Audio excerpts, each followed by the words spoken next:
Hello दोस्तों, जय हिंद। स्वागत करता हूं आपके अपने YouTube channel smart study bye Sonu Singh में। जैसा कि आप लोग देख रहे हैं कि आज हम बात करने वाले हैं पदार्थों का वर्गीकरण के बारे में। ठीक है, मतलब पदार्थों को कितने भागों में बांटा जा सकता है, पदार्थों की क्या क्या अवस्थाएं होती हैं, जरा देख लेते हैं ध्यान से। ठीक है, चलो बात करते हैं किसके, पदार्थों के वर्गीकरण के बारे में। तो सबसे पहले ध्यान देना यहाँ पर कि पदार्थों का वर्गीकरण मतलब क्लासिफिकेशन ऑफ सब्सटेंसेस, इसको कितने भागों में बांटा जा सकता है। सिर्फ इसकी हमने दो अवस्थाएं, मेनली इसकी कितनी अवस्थाएं होती हैं, दो अवस्थाएं होती हैं। जरा देख लेते हैं कौन कौन सी दो अवस्थाएं होती हैं। ठीक है,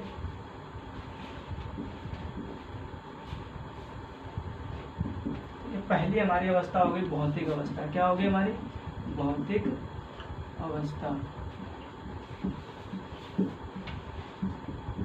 ठीक है, जरा ध्यान से देखना यहाँ पर। दूसरी हमने बोल दिया आपसे रासायनिक अवस्था।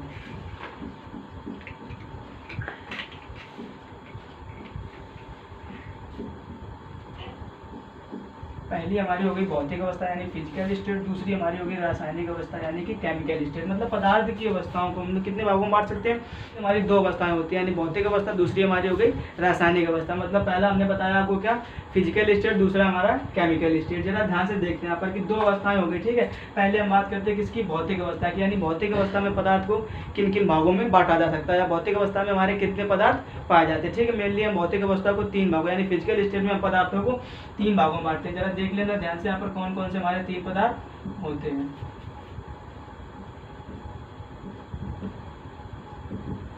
पहला आप लोगों ने बहुत अच्छे से शायद पढ़ा होगा कि ठोस के बारे में। किसके बारे में, ठोस के बारे में। दूसरा हमारा होता है द्रव और तीसरा हमारा होता है गैस। ठीक है, तीनों के बारे में आप लोगों ने बहुत अच्छे से शायद सुना होगा।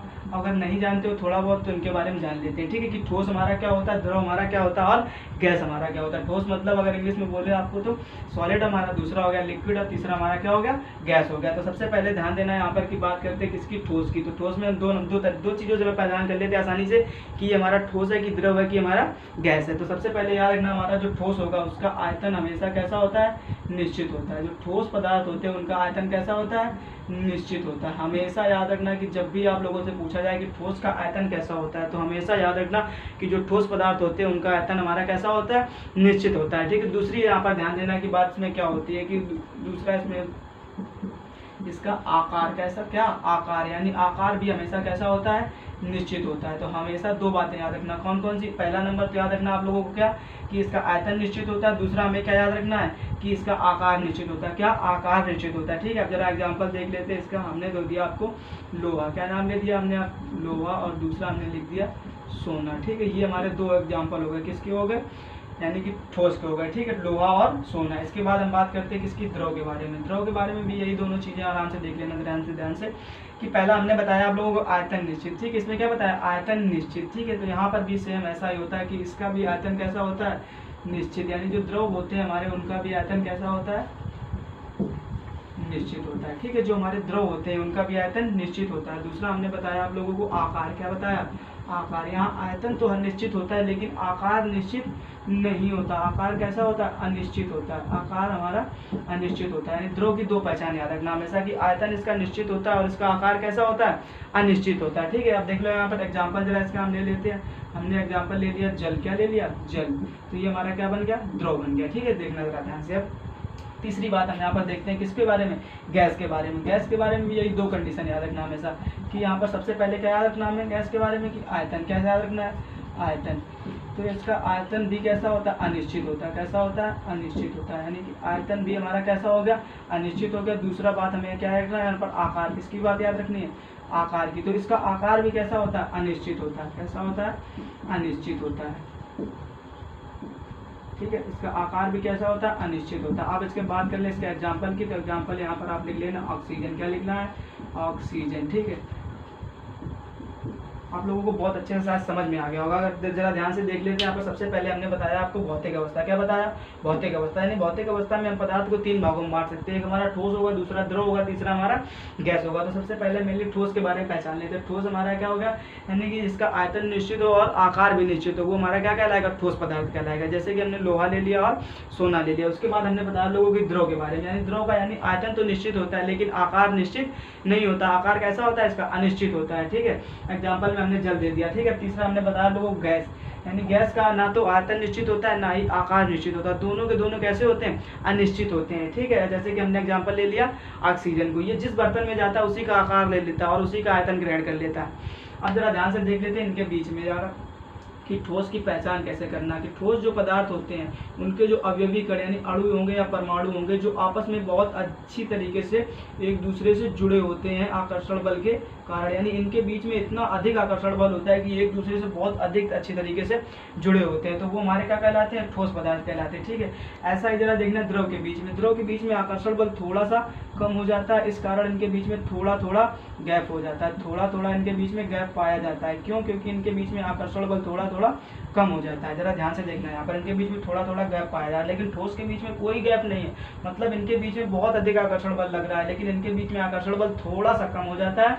इस वजह से इनके कारण इनके अंदर जो होता है बीच के परमाणुओं के बीच में थोड़ी थोड़ी सी जगह पाई जाती है। आप देखना जरा यहाँ पर बात करें अगर गैस की, तो गैस के जो अवयवी कण होते हैं वो आपस में बहुत दूर दूर होते हैं। कैसे होते हैं? बहुत दूर दूर होते हैं। इनके बीच में आकर्षण बल बिल्कुल ना के बराबर बोल दो या तो होता ही नहीं है। ठीक है, इनके बीच में आकर्षण बल बिल्कुल ना के बराबर होता है और इसी कारण इनके बीच के जो यानी अवयवी कण होते हैं, अवयवी कण इनके बीच की दूरी बहुत अधिक होती है, इनके बीच में बहुत अधिक गैप पाया जाता है। ठीक है, अब आप लोगों को बहुत अच्छे समझ में आ गया होगा ठोस, द्रव और गैस के बारे में।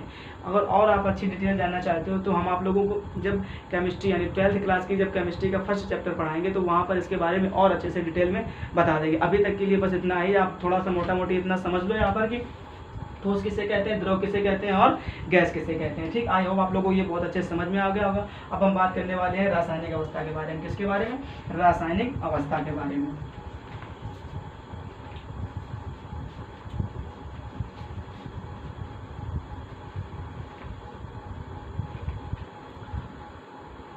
देखो जरा ध्यान से, यहाँ पर रासायनिक अवस्था यानी रासायनिक अवस्था को भी हम कितने भागों में बांट सकते हैं? 2 भागों में। कितने भागों में बांट सकते हैं?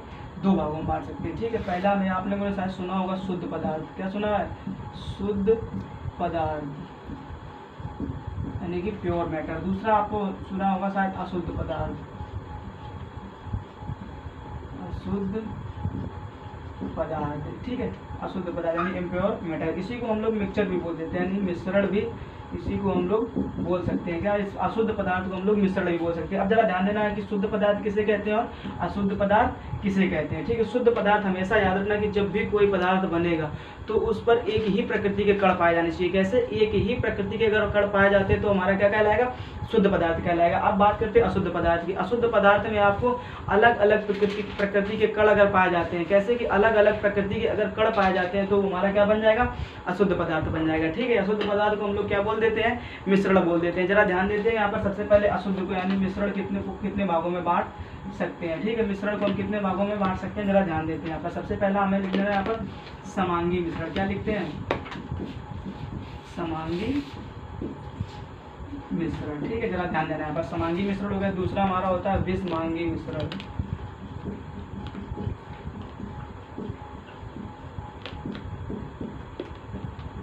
ठीक है, पहला हमारा हो गया समांगी मिश्रण, दूसरा हमारा हो गया विषमांगी मिश्रण। यानी हमेशा याद रखना कि इसको होमोजीनियस बोलते हैं, इसको हम लोग हेट्रोजीनियस बोलते हैं। ठीक है, समांगी मिश्रण और विषमांगी मिश्रण। जरा ध्यान से देखना कि समांगी मिश्रण हम किसे बोल सकते हैं। मिश्रण का मतलब पहले तो ये समझ लो कि मिश्रण किसे कहते हैं।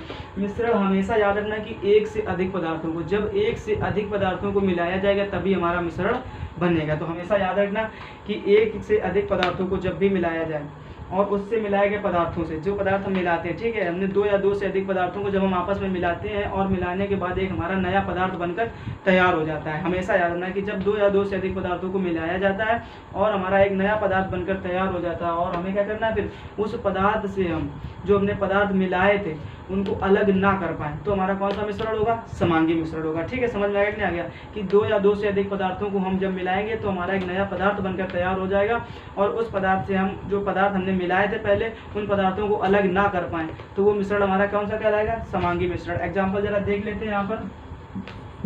ठीक है, आपको दे दिया जाए नींबू, क्या दे दिया जाए? नींबू दे दिया जाए, आपको दे दिया जाए जल और आपको दे दिया जाए चीनी। अब बोल दिया जाए आपसे कि इनको एक बीकर में बंद डालो, क्या करो? एक बीकर में डालो। ठीक है, तो आपको एक बीकर दे दिया गया और आपसे बोल दिया जाए कि इसमें नींबू डालो और इसमें जल डाल दो और इसमें चीनी डाल दो, ठीक है, और इनको मिला दो। तो इनको मिलाने पर आपस में हम क्या करेंगे, यहाँ पर एक प्रकार का पदार्थ बनकर तैयार हो जाएगा, जिसको हम लोग शरबत बोल देते हैं। क्या बोल देते हैं? शरबत बोल देते हैं, ठीक है। हमेशा याद रखना कि जब हमने नींबू, जल और चीनी को आपस में मिला दिया तो हमारा क्या बन जाता है? शरबत। एक नया पदार्थ यानी शरबत के रूप में तैयार हो जाता है। अब आपसे बोला जाए कि शरबत में से नींबू निकाल के दिखाओ, तो क्या निकाल पाओगे? नहीं निकाल पाओगे, ठीक। उसी प्रकार से अगर आपसे बोला जाए कि शरबत में से जल को निकाल के दिखाओ, तो आप जल भी नहीं निकाल सकते। समझ में आ रहा है कि नहीं आ रहा? अब ध्यान दे रहा है पर ऐसे ही आपसे बोल दिया कि शरबत में से चीनी को निकाल कर दिखाओ, तो चीनी भी नहीं निकाल पाएंगे, ठीक है। तो इस तरीके का जो मिश्रण हमारा बनकर तैयार होता है वो हमारा क्या कहलाता है? समांगी मिश्रण कहलाता है, ठीक है। आई होप आप लोगों को बहुत अच्छे समझ में आ गया होगा। अब देखते हैं हम लोग विषमांगी मिश्रण को। विषमांगी मिश्रण भी यही होगा कि दो या दो से अधिक पदार्थों को जब हम मिलाते हैं आपस में, तो एक नया पदार्थ बनकर तैयार हो जाता है, ठीक है। ऐसा ही हमारा इसमें भी हुआ था कि जब हमारा एक नया पदार्थ बनकर तैयार हो जाए। अब हमें लेकिन इसमें क्या याद रखना है कि जब नया पदार्थ हमारा बनकर तैयार होता है, उससे हम उस पदार्थ को आसानी से अलग कर ले। क्या कर ले? अलग कर ले, तो हमारा क्या बन जाएगा? विषमांगी मिश्रण बन जाएगा। इसमें हम तो क्या करते थे कि अलग नहीं कर पा रहे थे, लेकिन यहाँ पर क्या करेंगे? आसानी से इनको अलग कर लेंगे, तो हमारा कौन सा मिश्रण कहलाएगा? विषमांगी मिश्रण कहलाएगा। जैसे कि जो एग्जाम्पल देख लेते हैं, यहाँ पर आपको दे दिया जाए जल। क्या दे दिया जाए? जल, ठीक। और आपसे बोले जाए कि इसमें बालू के कण मिला दो। क्या कर दो? बालू के कण मिला दो, ठीक है भाई, कोई दिक्कत नहीं। आप लोगों को फिर एक प्रकार से बीकर दे दिया गया और बोल जाएगा कि इसमें जल तथा बालू का मिश्रण बनाओ, तो कोई दिक्कत नहीं। आपने यहाँ पर जल डाल दिया और बालू के कण डाल दिए, कोई दिक्कत नहीं। आप लोगों को यहाँ पर देखना रहता है यहाँ पर कि हमारा क्या हो गया? जल हमारा इस तरीके से भरा हुआ है, ठीक है। बाकी जो हमारे बालू के कण थे वो आकर के कहाँ पर बैठेंगे? इस तली में बैठ जाते हैं आकर के। बालू के जो कण होते हैं इस बीकर की तली में बैठ जाएंगे आकर के, ठीक है। अब हमें क्या करना है? इनसे अलग करना है, यानी बालू को अलग करना और जल को अलग करना। कोई दिक्कत नहीं। हमने क्या किया? इस बीकर को मोड़ दिया, तो जल जो हमारा था इस बीकर के बाहर निकल गया और बालू के कण कहाँ रह गए? इसकी तली में ही बैठे रह गए। तो इस प्रकार से हमने आराम से इसको बालू को भी अलग कर लिया और जल को भी अलग कर लिया, ठीक है। तो अगर इस तरीके का कोई मिश्रण बनता है तो हमारा क्या कहलाता है? विषमांगी मिश्रण कहलाता है, ठीक है। आपको बहुत अच्छे से दोनों समझ में आ गए होंगे, ठीक है। अब जरा ध्यान देते हैं कि सबसे पहले थोड़ा रिवीजन कर लेते हैं कि सबसे पहले हमने बताया यहाँ पर पदार्थों का वर्गीकरण करते हैं। तो पदार्थों का वर्गीकरण हम सिर्फ दो भागों में बांट सकते हैं। कितने भागों में कर सकते हैं? दो भागों में कर सकते हैं। पहला हमारा हो गया भौतिक अवस्था, दूसरा हमारा हो गया रासायनिक अवस्था। भौतिक अवस्था में हमने बताया पहले कि कितने भागों में बांट सकते हैं, पदार्थ को कितनी अवस्थाओं में रख सकते हैं? 3 अवस्थाओं में। कौन कौन सा? हमारा ठोस हो गया, द्रव हो गया, गैस हो गया, हमने आप लोगों को बहुत अच्छे से बता दिया है। इसके बाद हमने बात करी रासायनिक अवस्था की। रासायनिक अवस्था में हम शुद्ध पदार्थ और अशुद्ध पदार्थ दो भागों में बांट लेते हैं। तो अशुद्ध पदार्थ को हम लोग मिश्रण भी बोल देते हैं। मिश्रण हमारे दो प्रकार के होते हैं। हमारा पहला हो गया समांगी मिश्रण, दूसरा हमारा हो गया विषमांगी मिश्रण, ठीक है। इसके बाद हमने आपको एग्जाम्पल भी दे दिया कि समांगी मिश्रण किसे कहते हैं और विषमांगी मिश्रण कहते हैं। अब हमारा बचा शुद्ध पदार्थ, ठीक है। इसको हम आप लोगों को नेक्स्ट वीडियो में बताएंगे, ठीक है। आई होप आप लोगों को ये वीडियो बहुत पसंद आया होगा। अगर वीडियो पसंद आया हो तो इस वीडियो को लाइक कर दें और चैनल को सब्सक्राइब कर लें तथा नोटिफिकेशन बेल को ऑल पर सेलेक्ट कर लें, ताकि हम जो भी अपना नया वीडियो अपलोड करें या अगला वीडियो अपलोड करें तो आप लोगों को उसका नोटिफिकेशन समय पर मिल जाए। जय हिंद, मिलते हैं नेक्स्ट वीडियो में।